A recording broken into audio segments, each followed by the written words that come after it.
Assalamualaikum warahmatullahi wabarakatuh. Salam. Perkenalkan, nama saya Davina Rahma Afifah dengan NIM 6211422090. Dan saya Siti Zaidah Moneta Ismah dengan NIM 102. Saya Zinaya Amanda dengan NIM 6211422096. Saya Yohan Adisatria dengan NIM 100. Saya Zevanya Armisi Suasaraki dengan NIM terakhir 091. Nah, kali ini kelompok kita akan mempresentasikan mengenai obesitas pada olahraga adaptif. Berikut videonya, silakan menyaksikan. Nah, kali ini saya akan menjelaskan mengenai pengertian obesitas. Obesitas yaitu kelebihan lemak dalam tubuh yang umumnya ditimbun dalam jaringan seputan atau jaringan di bawah kulit, sekitar organ tubuh, dan kadang terjadi perluasan ke dalam jaringan organ. Untuk data WHO-nya sendiri, pada tahun 2014, WHO mencatat sebanyak 1,9 miliar orang dewasa mengalami overweight dengan prevalensi 39% dan 13% mengalami obesitas.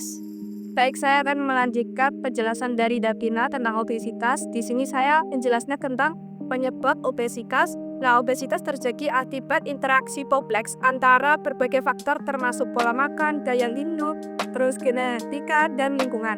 Nah, penyebab tiga hanya tentang makan kebanyakan saja, tetapi juga melibatkan proses biologis dan kebiasaan hidup yang berkelanjutan.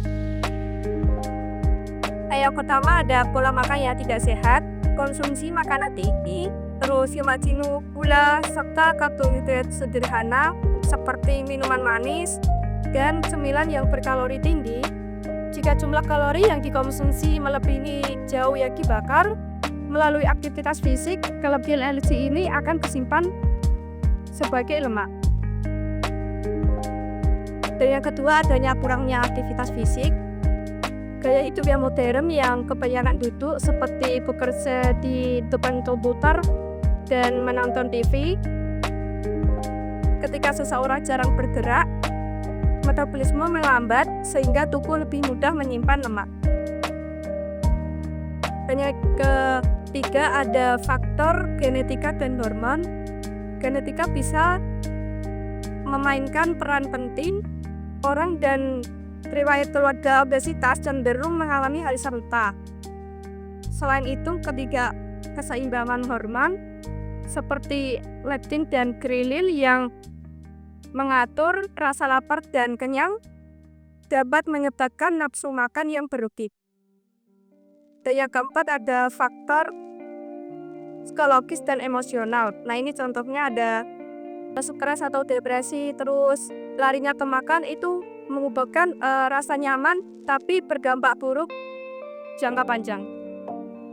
Nah, yang kelima ada faktor lingkungan dan sosial. Lingkungan tempat tinggal yang kurang mendukung aktivitas fisik, akses terbatas makanan sehat, atau pengaruh kebiasaan sosial seperti seringnya berkumpul, terus sering memakan makanan yang kayak berlebihan gitu, berkontribusi terhadap resiko obesitas. Terus ada makanan yang instan, terus cepat saji, itu juga memperburuk pada konsumsi masyarakat. Dan yang terakhir ada penyakit dan obat-obatan. Beberapa kondisi medis seperti hipotiroidisme atau sindrom gasing dapat memperlambat metabolisme tubuh, menyebabkan kenaikan berat badan. Penggunaan obat-obat tertentu seperti antidepresivan atau steroid juga dapat memicu peningkatan berat badan. Jadi kesimpulannya, obesitas ini tidak hanya tentang makan berlebihan atau kebanyakan saja, tetapi juga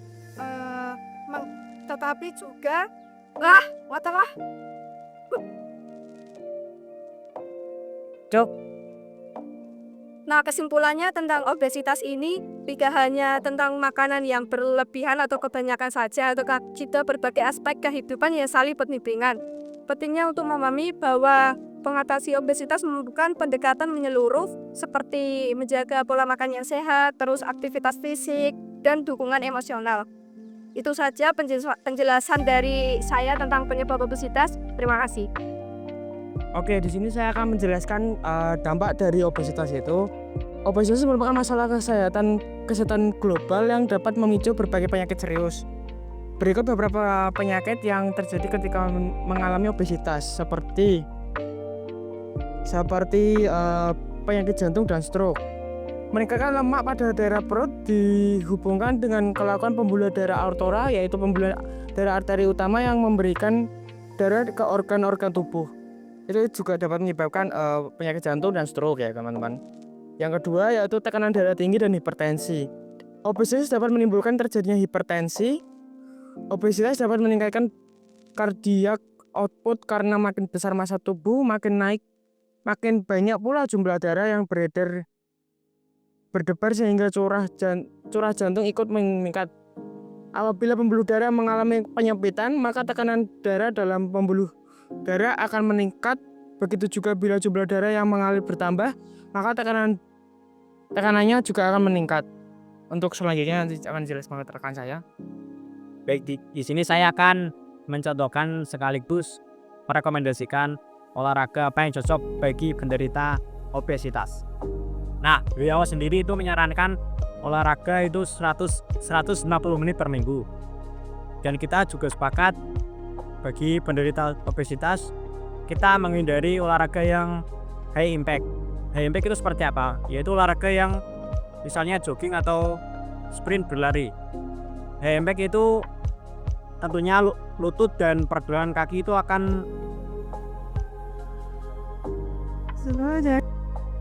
ini gerakan yang ketiga, squat. Teman-teman bisa melakukannya 15 repetisi kali 3 set.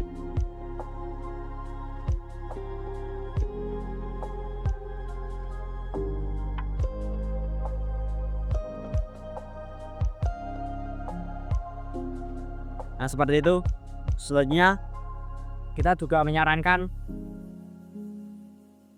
olahraga high intensity interval training. Bisa 3 menit sampai 10 menit. Selanjutnya saya akan mempraktekannya. Nah, gerakan yang pertama berjalan di tempat ya.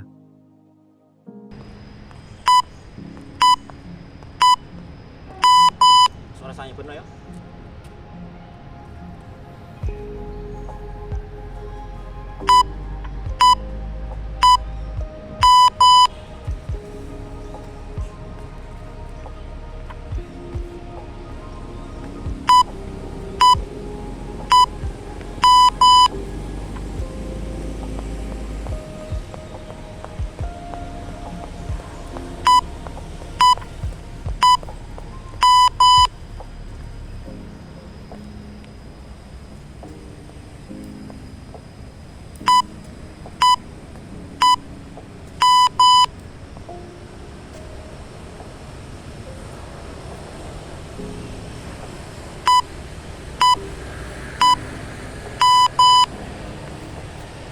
Kurang bro ya?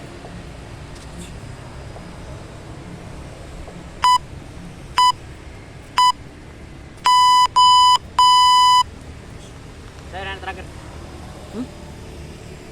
Bisa terakhir.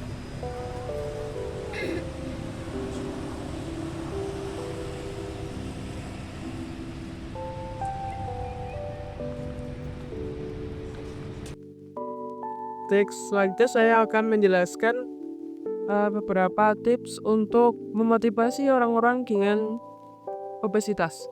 Yang pertama adalah dukungan. Dukungan yang kita berikan harus hubungan yang tidak menghakimi agar orang tersebut tidak merasa insecure dan lain-lain. Yang kedua, buatlah target kecil seperti mulai dari hal sederhana seperti jalan 10 menit atau jogging dan lain-lain. Yang ketiga, fokus pada kesehatan. Bila motivasi kepada orang yang obesitas, motivasi mengenai seputar kesehatan, dampak kesehatan di bawah orang obesitas dan dampak kesehatan yang dapat dirasakan ketika orang itu mulai mengurangi berat badannya. Jika memotivasi mengenai tubuhnya.